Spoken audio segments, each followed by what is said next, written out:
Hey, this is JR, the TextPat OTG. Today we're going to talk about a 2-camera shoot with an Osmo Action 4. Yeah, DJI made these little cameras and they'll just do a lot more than you think. I'm not the kind of guy that does a lot of mountain bike riding or scuba diving or mountain climbing. Most of the things I do are pretty laid back. I'm pretty old for some of that kind of stuff. But I do need a way to shoot a 2-camera shoot for interviews and things like that. And the Pocket Osmo really offers a tremendous advantage over a lot of other cameras in doing that. So today I'm going to show you how I do a 2-camera shoot. The 2 cameras are both Pocket Osmos. We bought 2 of them. Our first one, we liked it so much that we thought a second one would really be nice. The second one, it turns out, has a feature that we never found on the first one. And that feature allows us to do a really nice job on a 2-camera shoot because it lets that camera shoot as if it has a 24mm lens. So this is just great for doing a 2-camera shoot, especially for interviews and things like that. I think you'll find it's easy and pretty handy to expand your shooting potential with this little rig. So today I'm going to show you the equipment we use and how we do it.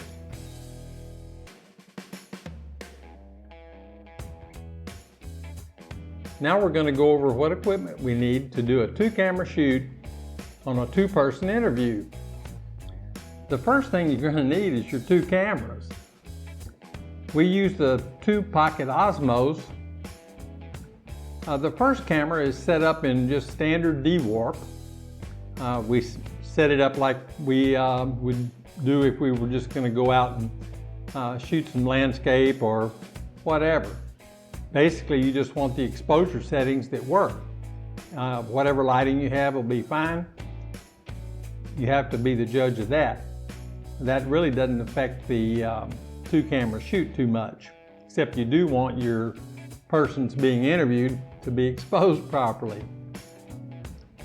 The trick is the second camera. The second camera, you have to set it at 2K. And at 2K, you can make the field of view on this camera the equivalent of a 24mm lens.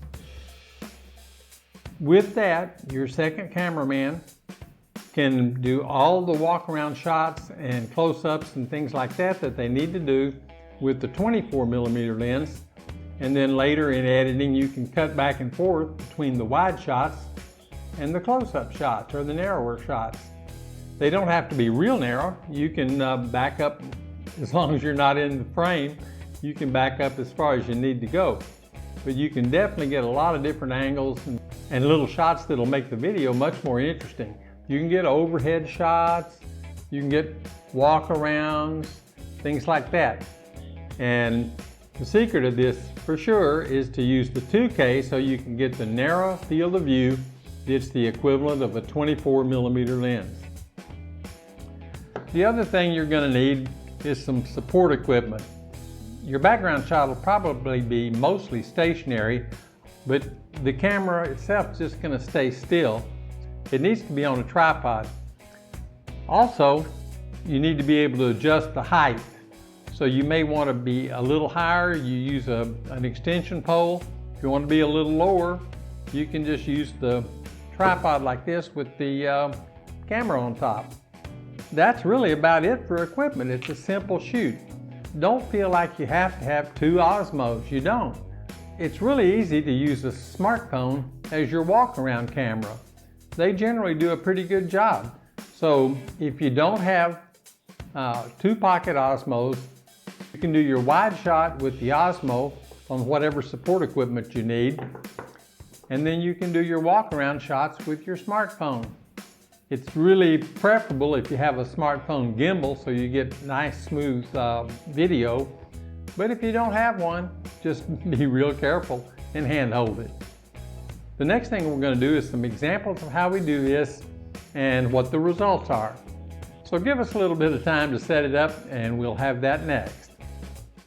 When you set up a 2-camera shoot with pocket Osmos, one of the Osmos needs to be set at your normal 4K setting, the normal wide angle like you use for shooting most of your stuff. The second one though needs to be set up a little different because of its capabilities. It can't do what we need in 4K, so set it up for 2K. At 2K, you can set the camera to narrow for field of view. That gives you about a 24mm lens angle, which is just great for doing your close-ups and your walk-arounds and things like that. So push in, push out, 24mm works really good. The other camera can be stationary, or during the shoot you can move it a few times if you want to give the thing a little bit different look. But the one thing you do have to watch out for is your background. When you're using the pocket Osmos, you're not going to get that blurry background that everybody wants. You're going to be pretty much in focus. Try to choose a background that's either simple or that provides good contrast to your subject. If you're using a different camera for your walk-around camera, you may be able to get that blurry background that everybody wants, and you can use another camera, a regular camera with interchangeable lens, or you can use a point and shoot that has a wide aperture. But basically, we do this with 2 Osmos. So one Osmo is going to have a sharp background, the other one is going to be set on narrow at 24mm, and that's pretty much how we do it. The two camera shoot can really make it interesting. You really don't need a lot of extra equipment, but you do need some support equipment for your stationary camera. We use a monopod that we had around. It works fine. You can use a little tripod, a travel tripod or something like that. But it does need, you just set it on a wall if you want to. It does need to be supported. Otherwise it's not going to look good.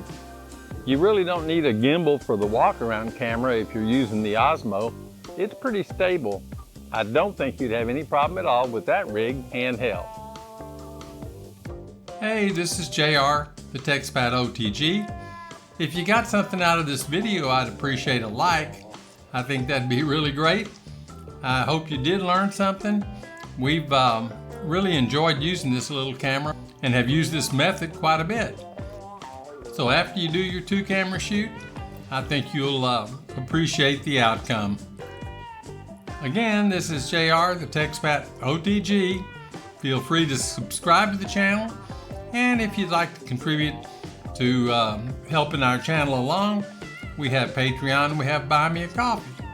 All of those links can be found in the description below the video.